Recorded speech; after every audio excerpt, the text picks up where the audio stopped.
All right, let's take a look at what's going on this morning, guys, as we do have some very humid air in place. Yeah, we've been talking about the heat, but the humidity is out there this morning as well. So these dew points are in the 60s. Once you start to get into the 60s, you're starting to feel it a little bit more. And that's exactly what we felt yesterday. We're feeling this morning as well. Those dew points yesterday got up to the upper 60s, mid to upper 60s. So definitely feeling the heat and the humidity yesterday. So numbers temperature-wise are going to be very similar to what we had yesterday.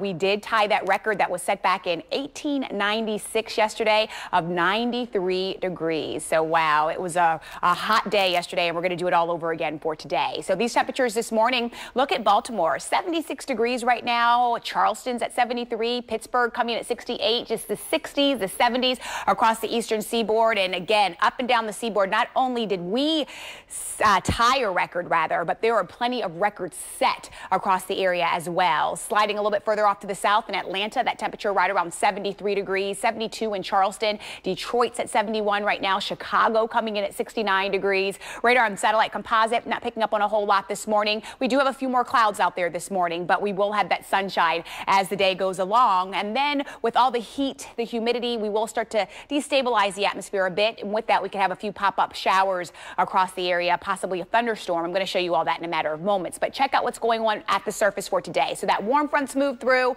the cold front's back there. We're in between, and the heat, the humidity being pumped in by this area of high pressure. That's that Bermuda high setup. That's that that summertime pattern that we get. And this will stick around right through Friday, and then we'll start to see changes in the forecast as we head into Saturday. Preakness, it's going to be a different day. It's actually going to be much cooler. I'm going to show you that in a few minutes as well. Now check it out. ABC2's most accurate futurecast. So again, we know we do have the balloon festival, the Preakness Balloon Festival this evening, 7 o'clock, that special festival, that special that we're airing for you, I should say.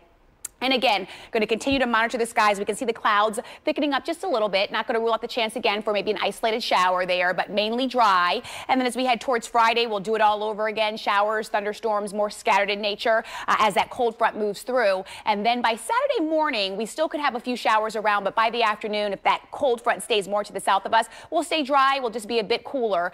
For today, not cool though, hot.